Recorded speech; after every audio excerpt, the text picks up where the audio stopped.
La Voix du Géo, soyez les bienvenus.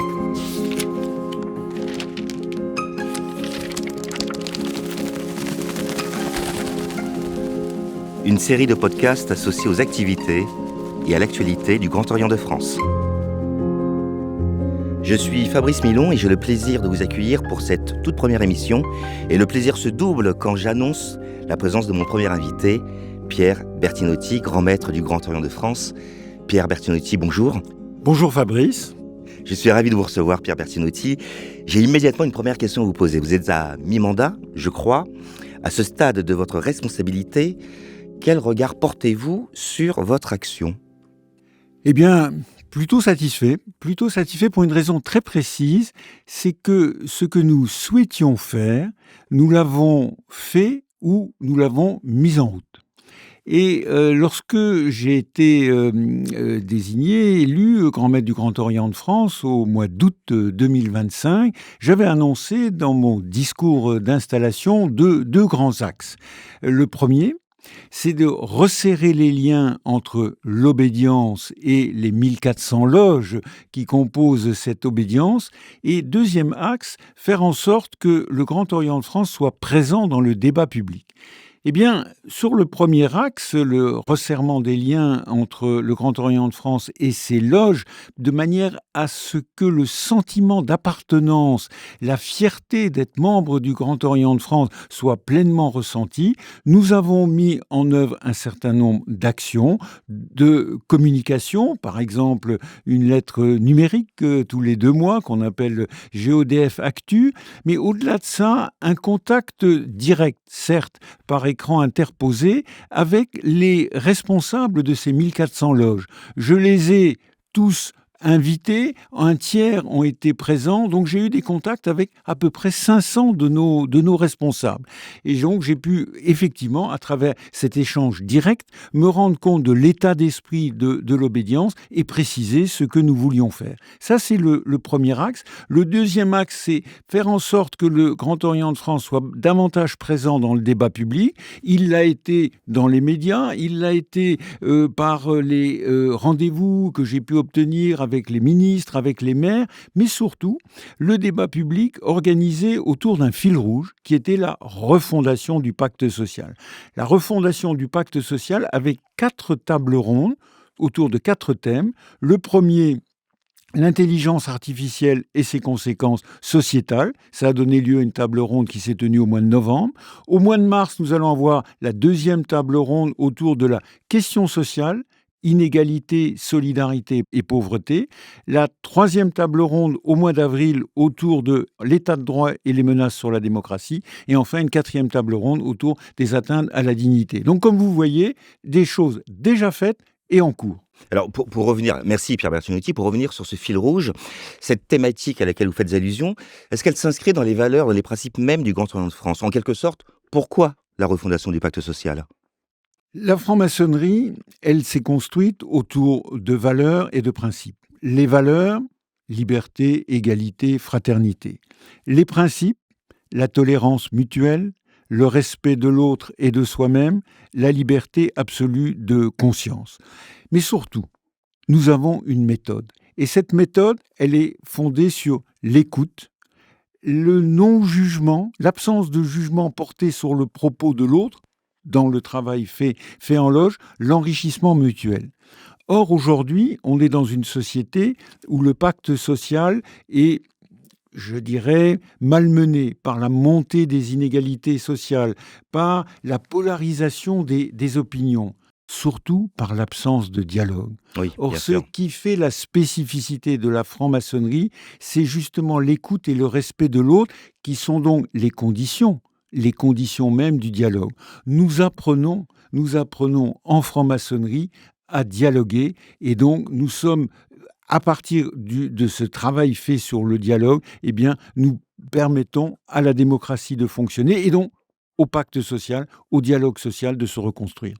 C'est intéressant, Pierre Bertinotti, vous mentionnez en fait une méthode, notamment le dialogue. Je souhaite revenir sur les valeurs elles-mêmes, sur les principes du Grand Orient de France.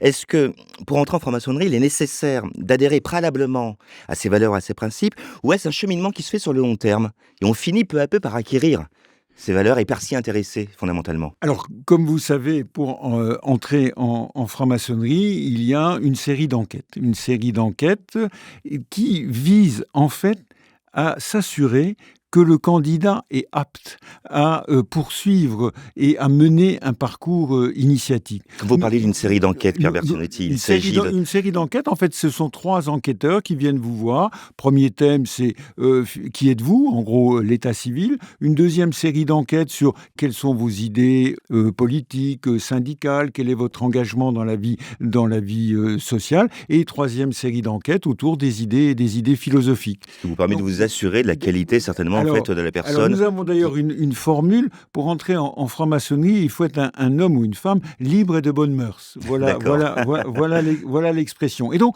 on veut s'assurer que le candidat, quand même, bien sûr, partage nos valeurs, Bien sûr. liberté, égalité, fraternité. Mais, par définition, il va s'améliorer tout au long de son parcours initiatique. Et nous avons une autre image qui est celle de la pierre brute.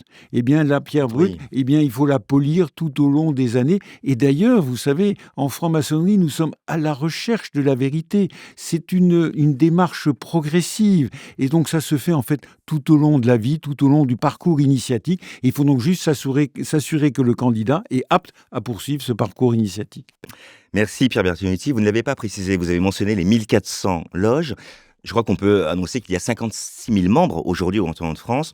Une obédience qui est désormais mixte depuis 2010 avec un grand nombre de sœurs. Je crois qu'on a près de 7 000 ou... Voilà, 14% de sœurs. Et ce qui est intéressant sur la mixité, c'est une des caractéristiques du Grand Orient de France, c'est que la part des femmes, la part donc des sœurs, est croissante de manière assez rapide, puisque nous prenons, si je puis dire, 1% de plus par an, ce qui permet aussi, les femmes qui frappent à la porte du temple sont plus jeunes, ça permet aussi d'avoir une moyenne d'âge qui finalement augmente moins que prévu, notamment par la mixité.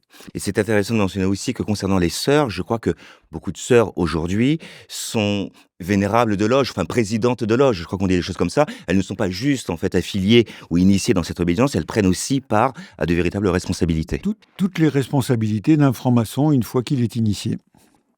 Je reviens une dernière fois en fait sur ces 56 000 membres qui sont tous passés par ce même cheminement qui est l'initiation. On arrive, je crois, en franc-maçonnerie par une initiation. Est-ce qu'au moment de l'initiation, il y a un serment, un engagement qui est prêté de la part en fait de ce maçon avant de découvrir la méthode à laquelle vous faisiez allusion? Comment le franc-maçon arrive-t-il? Quel est son serment? Doit-il prêter serment? Oui, il prête serment à l'issue de son initiation. Le soir même de son initiation, il signe un engagement. Et dans cet engagement, il y a 2 éléments importants. Le premier qui est de respecter notre constitution et le règlement général, Bien je sûr. dirais comme dans toute association, mais également un deuxième engagement qui porte sur le temps que doit prendre le franc-maçon pour améliorer la société. Pour consacrer une partie de son temps, pas simplement au travail initiatique à l'intérieur du temple, mais également pour que les vérités acquises à l'intérieur du temple, eh bien, soient également des vérités à l'extérieur du temple, et donc s'engagent dans la vie de la cité. Prendre 2 exemples. Le franc-maçon qui va être, comment dirais-je, membre des Restos du Cœur, et dans la plus grande discrétion, nous sommes à la veille d'élections municipales et qui va peut-être devenir conseiller municipal. C'est une forme d'engagement. Pourquoi? Parce que le Grand Orient de France marche sur ses 2 jambes, une jambe initiatique, travail sur soi-même, et une jambe sociale, modification, amélioration de la société. Cette jambe initiatique, cette jambe sociale, ce n'est pas le cas de toutes les obédiences? Non, vous avez des obédiences qui mettent davantage l'accent sur le symbolique, sur l'initiative, sur le travail personnel et qui ne souhaitent pas prendre des positions publiques, participer au débat public. C'est vraiment, historiquement, depuis 3 siècles, une des caractéristiques du Grand Orient de France, c'est d'être vraiment présent dans le débat public. Si on prend par exemple la Troisième République, la fin du 19e siècle, Jules Ferry et l'école. Voilà, ça, c'est l'exemple type.